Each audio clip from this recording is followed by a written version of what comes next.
so next example natin is pyramid. The volume of a regular pyramid whose base is a regular hexagon is 156 cubic meters. So the altitude of the pyramid is 5 meters. Find the side of the base. So ito yung cross-section ng base or the base area which is a regular hexagon. If we have a regular hexagon, kung i-divide natin ito sa triangles, okay, ang magiging result niya is equilateral triangle. So alam natin, all sides are equal, interior angle will be 60 degrees. So paano ba kumuha ng volume ng isang pyramid? So if you say pyramid belongs to the group of pointed solids. So kapag pointed solid, the volume is 1/3 of the base area times the altitude. Paano kumuha ng area ng hexagon? Basically, it is the same as 6 times the area of a triangle lang tayo. Okay, paano kunin yung area ng triangle ito? Gamitin natin yung, we have the area is equal to, we have 6, this is 1/2, x times x, that is x squared, sine of 60 degrees. Supposedly, this is the area of the base. Okay, so it is the same as area, we have 3x squared, sine of 60 degrees. Okay, yun yung ating area. Substitute lang natin dito. Okay, so we have the volume is equal to 156 equal to 1/3, 1/3 of the base area. What is our area? That is, we have 3x squared sine of 60 degrees. Okay, multiplied by the altitude. Altitude is given as 5 meters. So, kunin natin yung dimension ng base.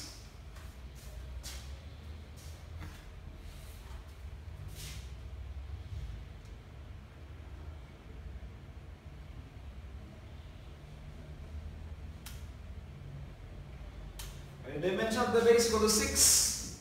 Okay, we have 6 meters. Okay, so for the choices, we have letter D.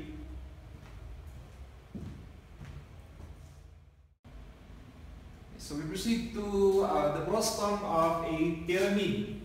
So a frustum of a pyramid has a volume of 156 cubic meters. Its height is 9 meters and the bottom square base has an area of 36 square meters. So find the dimension of the top base. So sabihin na lang natin, that is the smaller base B, let's say yung dimension is x by x, so let's say this is x squared. How to compute for the volume of a frustum? The volume is equal to the altitude over 3 divided by, this is the small base area plus the square root of the larger base, smaller base area plus the larger base. Okay, then substitute lang tayo. We have the volume is equal to 156 equal to h, we have 9/3 is multiplied by the smaller dimension squared plus the square root of larger area, base area, we have 36 smaller x squared plus 36. So again, if I'm using Canon 789 SGA, I can do shift solve.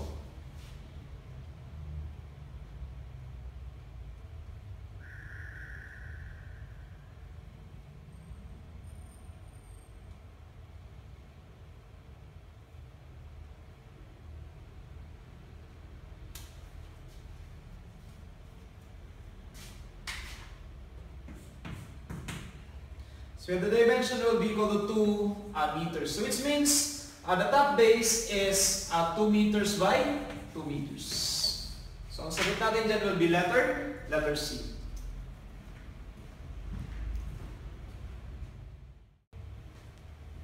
So balik tayo sa plane figures. General quadrilaterals. Ito yung case na given yung sum of the opposite angles. So the sides of a quadrilateral are 12, 8, 16.97 and 20 meters consecutively. The opposite interior angles, at for example, yung opposite interior angles na yun is si alpha at saka si beta.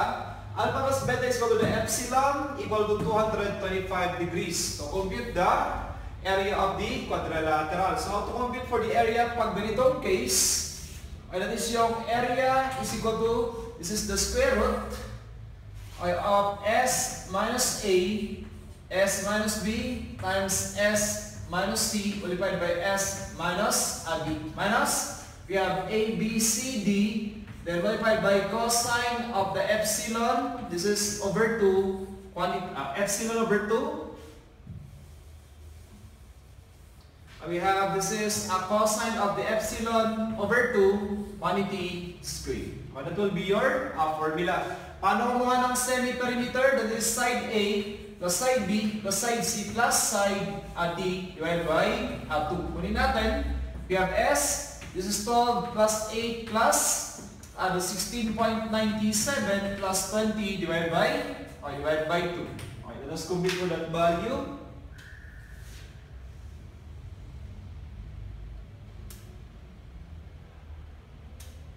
So our semi-perimeter will be equal to 28.485 centimeters or meter.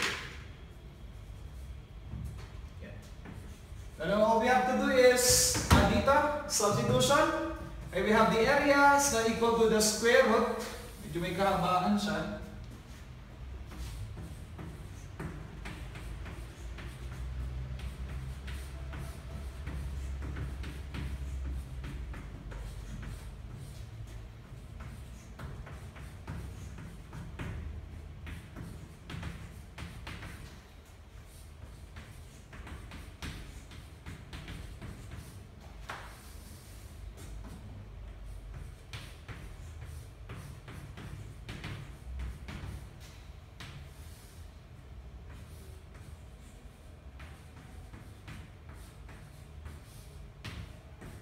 So that will be the equation.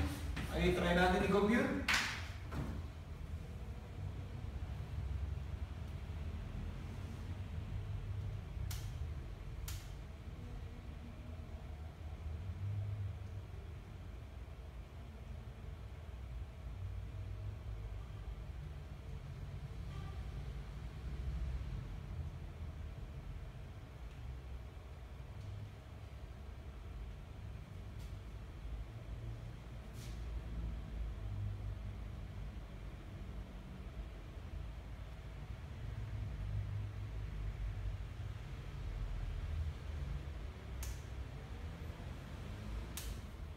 So we'll be having an area of 167.996, approximately 168 square meters.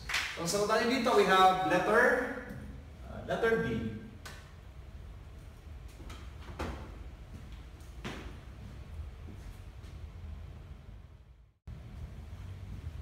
Okay, next example. So, madali lang to. Usually, ganito yung mga common problem sa board exam when it comes to plane. Yung application ng plane trigonometry. So, from a window, 4.25 meters above the ground, the angle of elevation of the top is equal to 36.58 degrees. While the angle of depression of the foot is equal to 26.63 degrees. So, find the height of the building. So, pwede tayo mag-consider ng dalawang triangles dito. So, let's say this is 90 degrees. This is the same as 4.25 meters. Gamitin ko yung angle of depression. This is the tangent of 26.63 degrees is equal to opposite 4.25 divided by, sabihin na lang natin yung horizontal distance na to is x. Kaya the dimension x na equal to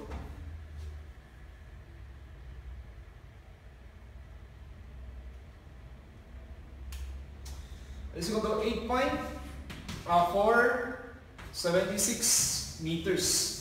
Ngayon, if we have this x dimension, kunin natin yung remaining height dito, pataas. Let's say this is y. I can use another tangent. This is tangent. This time, yung angle of elevation, 36.58 degrees equal to y divided by yung value ng x, 8.476. So dimension y is equal to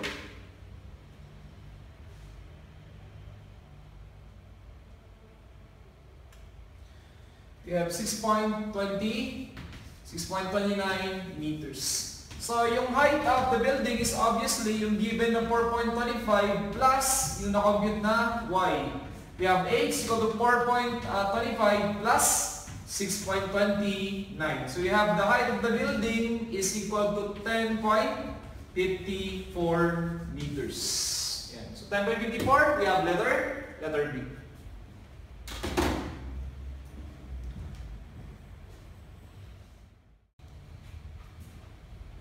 And so we have circles. In the center of two circles with radii, 3 meters and 5 meters respectively are, okay, so magkalayo yung mga centers nila 4 meters apart. Find the area of the portion of the small circle outside the larger circle. So kukunin natin yung area na to, yung area na nasa labas.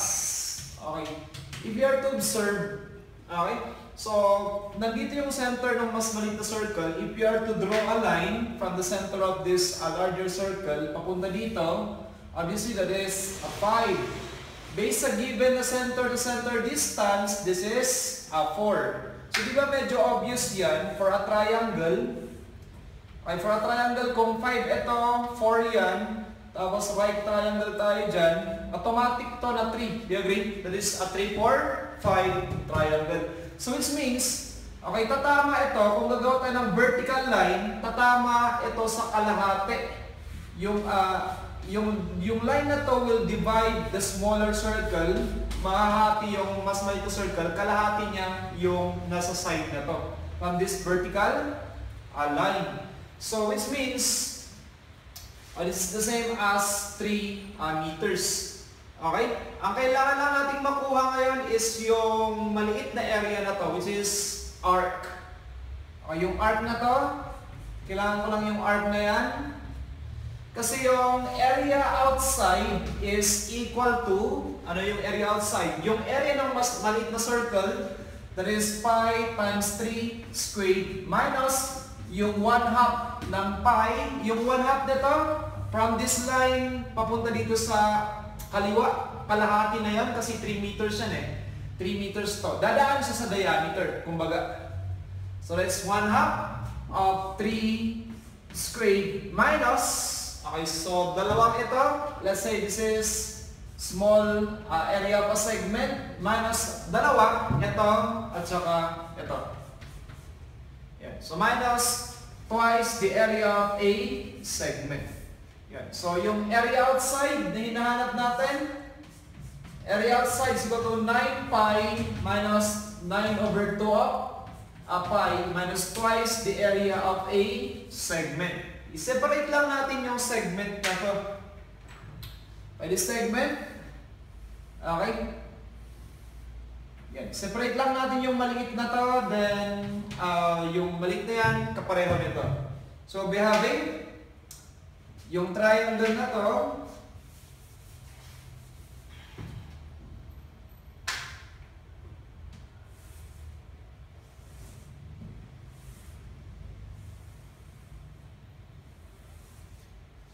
okay, so paano kumuha ng area ng segment? So this is 3, this is 4, this is 5. Automatic ito na 36.87 degrees. Kung i-check ninyo, so for a 3, 4, 5 triangle. Okay, how to compute for the area of a segment? Paano ito last time? So we have the area of a segment is equal to area ng sector minus area ng triangle lang tayo. So that is a 90 degrees. So pwedeng 1/2, 3 times 5, 3 times 4 lang tayo. So kunin muna natin, okay, kunin natin yung area ng segment. Okay, ano yung area ng sector? That is 1/2. Okay, 1/2 tetraradians. The radius is squared minus, okay, area ng triangle. Pwedeng 1/2, 4 times 5, center is 27. Pero take note, right triangle yan. Pwedeng 1/2 base 4 times the height at 3.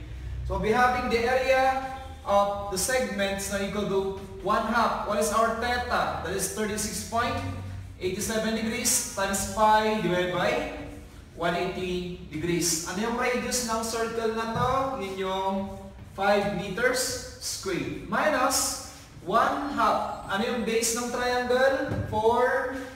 Ano yung kanyang height? Perpendicular. That is 3. Kunin natin yung area ng maliit na segment.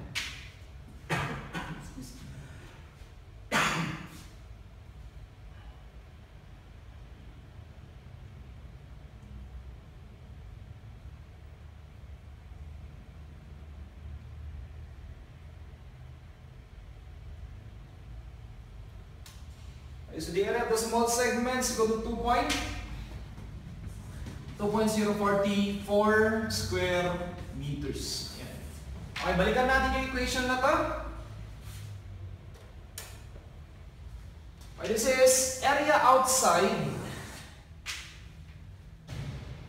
Okay, we have area outside, yung area sa labas is equal to 9 pi, yung area ng maliit na circle, minus 9 pi over 2 kasi yung kalahati niya nandito sa loob, yung maliit lang na area na yan, minus twice of yung segment na nakuha natin, 2.044. Okay, so what will be the area outside?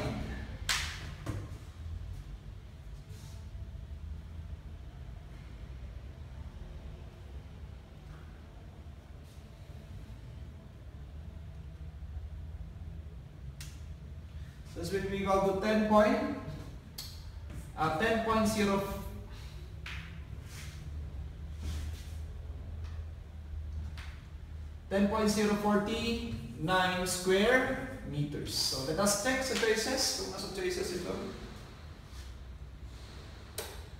10.049. We have letter D, 10.05.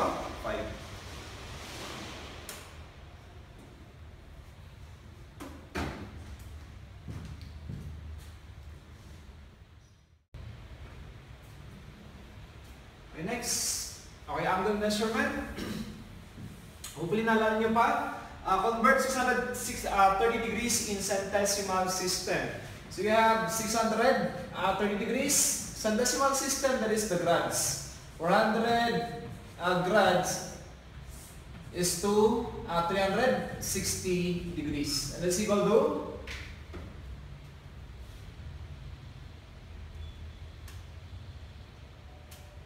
it will be equal to 700 grads. So we have letter B. So centesimal system is the grads or the gradients.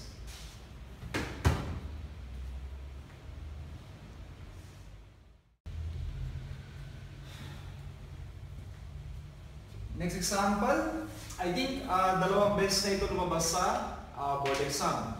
So a triangle has vertices 0, 0, 6, 30 degrees, 9, 70 degrees. So as you can see, this is polar coordinates. Kumbaga ito yung equivalent radius, then yung kanyang equivalent angle.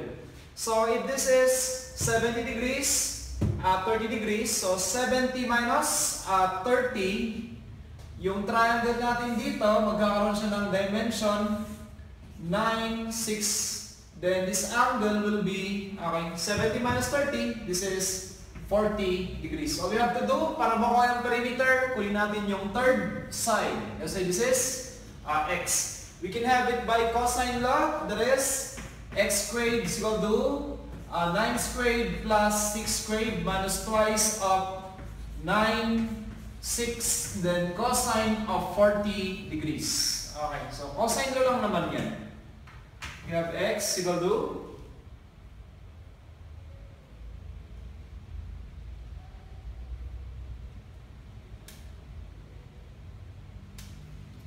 so the dimension of x equal to 5.854 units.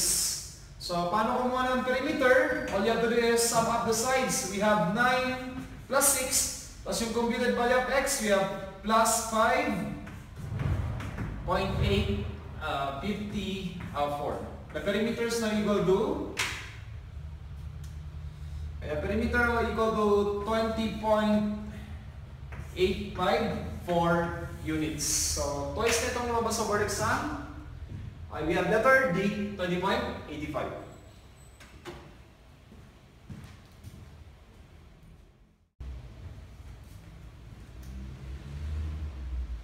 So next example is Okay, a frustum of a cone.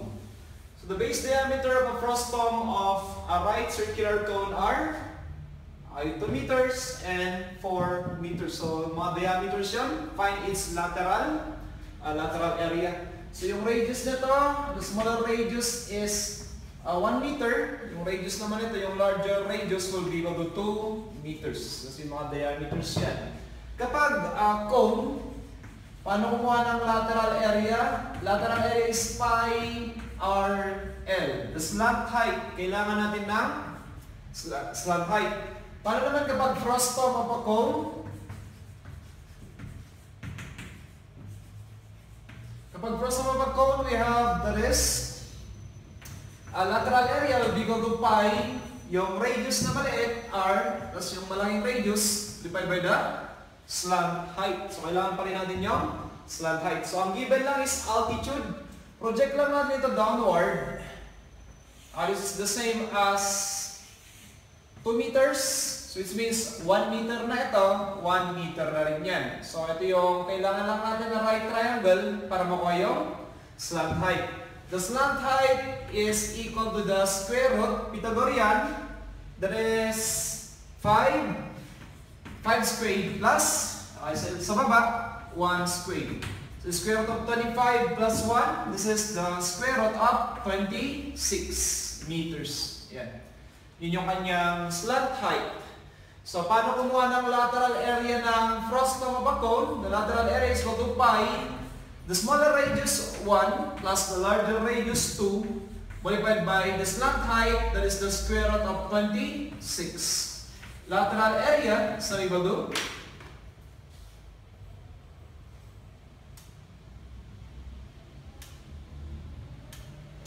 the lateral area will be equal to 48.057 square meters. So 48.057, so choices, we have 48.006 square meters.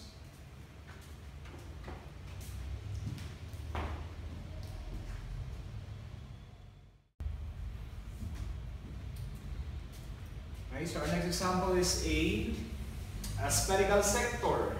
So find the volume of a spherical sector of altitude 3 cm. So yung sinasabi niya dito na altitude, that is the altitude of the spherical zone, yung kanyang cup, and a radius of 5 centimeters. Kasi ito yung kanyang total altitude. The altitude of a spherical sector ay, di ba, this is part of the sphere papunta sa center, pareho lang yun sa radius. I take note that is a spherical sector. The volume, pointed solid ito, kasama sa pointed solid, 1/3 of the base area times the altitude. Yan lang yung altitude niya, pareho lang sa radius. So we have, yung area naman niya is the same as the area of a zone. Paano kung ang area ng zone? That is 2 pi radius times h. Yung small h that is yung height ng zone. Kaya pag sinisimplify ito, volume is equal to 1/3. Ano yung area na gagamitin? Area ng zone. 2 pi r h.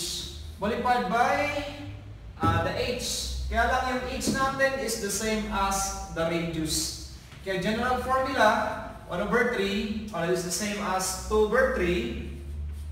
Okay, pi, the radius squared h. Yan. So take note that is h, yung height ng zone. More likely, this is a direct sum lang tayo.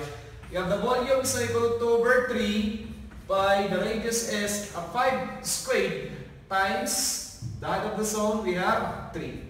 And the volume, so cancel natin yung 3, 25 squared times 2, we have 50. This is 50 pi cubic centimeters. O ba? 25 times 2, yan, 50. We have letter B.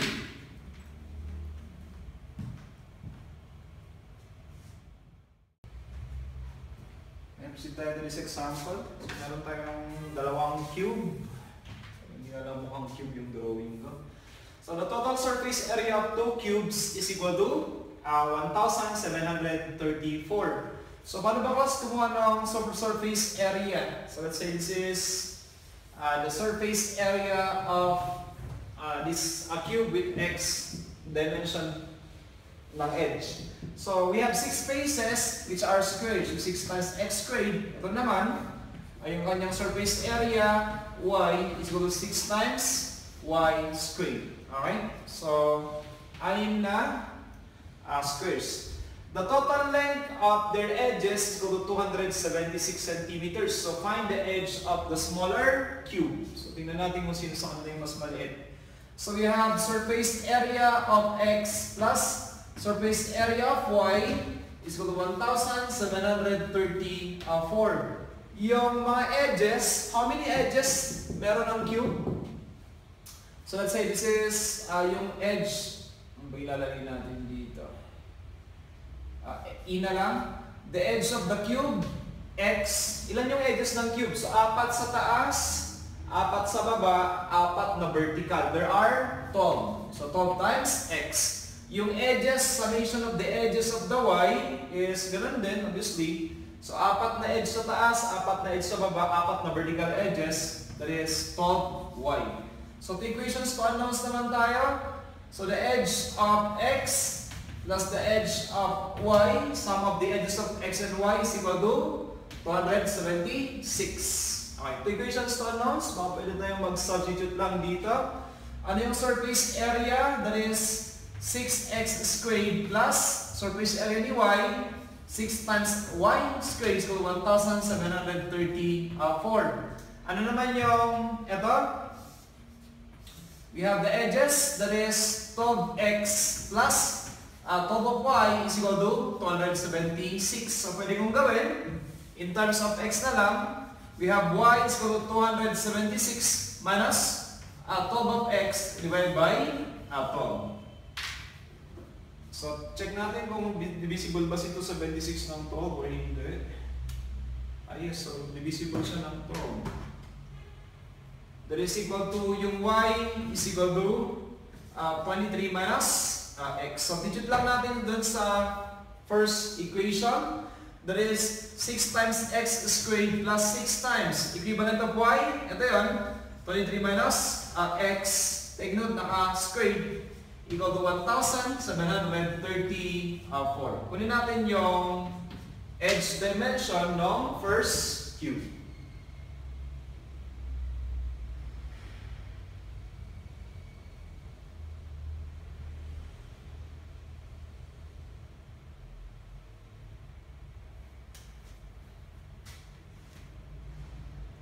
The dimension of the first cube is equal to 8. 8 centimeters. Okay, kung 8 yung una, ano naman yung isa? Pwede natin gamitin ito. Yung the value of y is equal to 23 minus minus 8. So obviously, we have y is equal to 11. Yan. So 11, tama ba mali? 23 minus 8 is equal to 15 centimeters. So ang hinahanap, find the edge of the smaller cube. The smaller cube edge is 8 centimeters. Ito yung sagot natin.